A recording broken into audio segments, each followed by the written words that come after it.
ದೇಶದಲ್ಲಿ ಕೋವಿಡ್-19 ಪ್ರಕರಣಗಳ ಸಂಖ್ಯೆ ದಿನದಿಂದ ದಿನಕ್ಕೆ ಹೆಚ್ಚಾಗುತ್ತಿದೆ.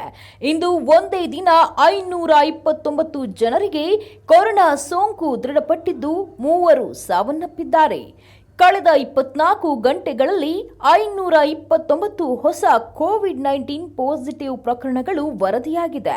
ಇದರೊಂದಿಗೆ ಒಟ್ಟು ಕೋವಿಡ್ ಪ್ರಕರಣಗಳ ಸಂಖ್ಯೆ 4,10,10,189 ಮತ್ತು ಸಕ್ರಿಯ ಪ್ರಕರಣಗಳ ಸಂಖ್ಯೆ 4,093ಕ್ಕೆ ಏರಿಕೆಯಾಗಿದೆ ಎಂದು ಕೇಂದ್ರ ಆರೋಗ್ಯ ಸಚಿವಾಲಯ ಮಾಹಿತಿ ನೀಡಿದೆ.